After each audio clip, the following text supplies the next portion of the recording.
Revenez, Dieu Pasteure RATIANARIVO Léa. Manompo ny masoko amin'ny tendrombohitra avo aho. Avy aiza ny famonjenahy? Ny famonjenahy dia avy amin'ny Jehovah mpanao ny lanitra sy ny tany. Amen. Vavakantsika tompoko. Zany tokoa no ika sandratray amin'ity maraina ity ry Andriamanitra ray zanaka ary fanahy masina. Noho ny fahatsapanay fa ny famonjenanay tsiraray avy, dia avy aminao lay mpanao ny lanitra sy ny tany. Ary dia velonay natrapa-monjeny zahay, hahafahanay miaona aminao lay tompon'ny tompo sy mpanjaka ny mpanjaka. Miara-banao mpanetretena manoroka ny tongotra masina zahay amin'ity maraina ity. Lehibe tsy takatry ny sainay ny fitiavanao. Ary voamiratra ny masonay, na dia mbola eto am-pandriana aza ny tenanay, dia efa tsy hainao sahady amin'ny vaovao mahafaly sy ny vatsim-panahy avy aminao. Haidino ny fanainao masina Jesosy, hanazava ny fonay tsiraray avy, ka ho tany lonaka ny fonay, aniriny izany teninao izany. Dia mitenena ry Jesosy Kristy Tompo, fa fifaliana mandrakariva ho anay, ny mandre ny feony ao sy ny Hafatrao. Alleluia. Amen. Ampifaliana sy ampitiavana mandrakariva no azahoana miatrano amin'ny tokantrano izay misy antsika tsiraray avy amin'ny ity maraina ity, amin'ny alalan'izao vatsim-panahy izao.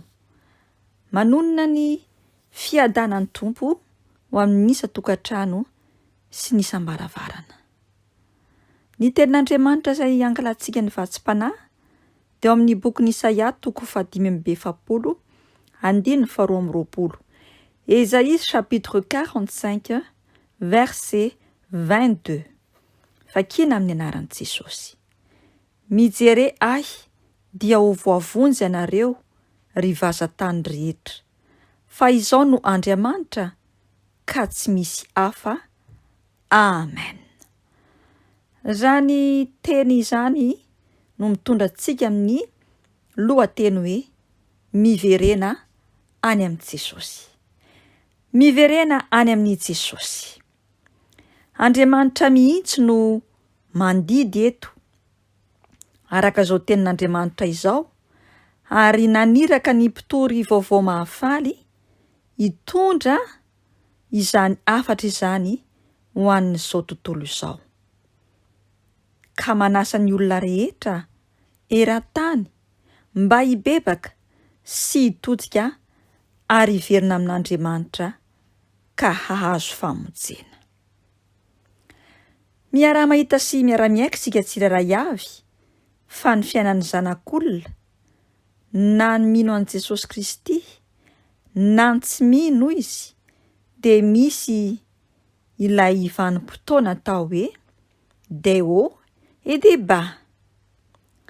Rehefa tonga izay fotoana izay, dia izay indrindra no mahatonga antsika hitady zavatra na hitady fomba hamenona ny banga rehefa tonga ilay vanim-potoana hoe de bas. Rehefa ambany ny moralintsika, rehefa ambany ny finoantsika, rehefa ambany ny faherezana ao anatintsika, dia mitady fomba maro samihafintsika hamenoantsika izany banga izany eo amin'ny fiainantsika, mba hanadinoantsika koa ny sorisorim-piainana hoy isika, ka izay no lalana sy irika araraotin'ilay Satana ka ampiasany fomba maro samihafa mba handavoana ny zanak'olombelona. Anisan'ny velam-pandrika ataon'ny devoly sy ny fakapana apetrany eo anoloantsika dia ohatra ny fakafisana izao tontolo izao, ny fifohana zava-mahadomelina, ny fisotroana zava-mahamamo sy ny fitondrana maro samihafa izay mety eritreretintsika zanak'olombelona fa hameno ny banga. Maro ny kristianina no milaza fa hoe mino an'i Jesosy Kristy. Efa mahafantatra tsara ny tenin'Andriamanitra izay voasoratra ao anatin'ny Baiboly, nefa lavitra azy ireo ny fampiarana sy ny fampiasana izany tenin'Andriamanitra izany. Rehefa tonga ny am-piangonana hamonjy ny fanompoam-pivavahana masina moa ny kristianina, dia tena hita fa toa hiakatra velona any an-danitra. Fa rehefa mivoaka ny fiangonana, dia indro fa efa miandry eo ambaravarana sady ilay fahavalo, ka mamerina sy mapiditra ireo olana sy tebotebo maro samihafa, ka mahatonga ny fo sy ny saina ary ny fanahy ho safotra izany adi-piainana izany.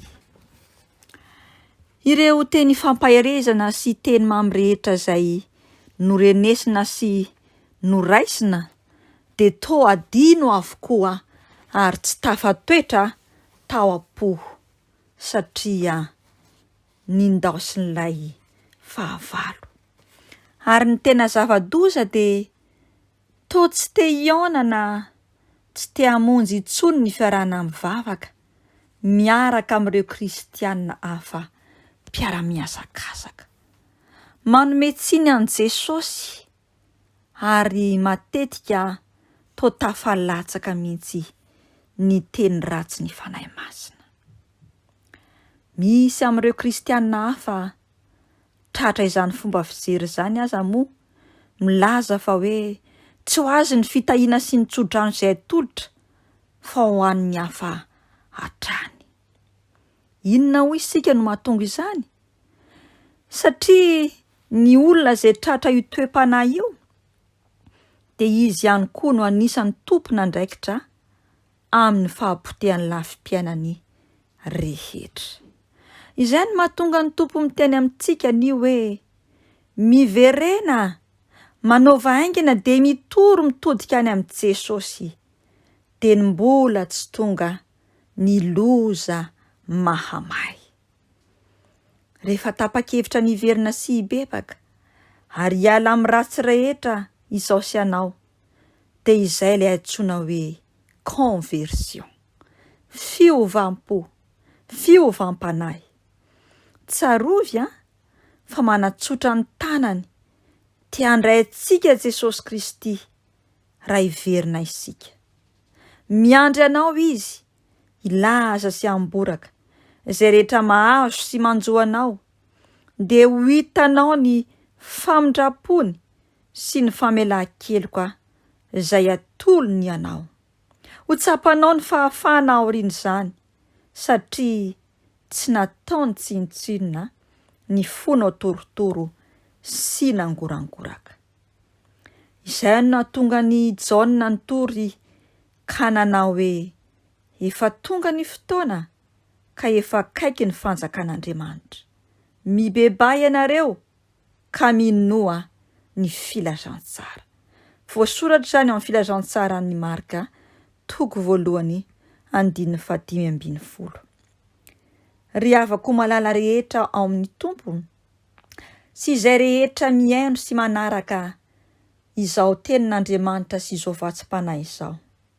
Andere isika hibebake ka hiverina any amin'ny Jesosy amin'ilay fitiavany voalohany, fa ao amin'ny any no misy ny famonjena sy ny fanavotana be raha tianao ny hanam-piadanana.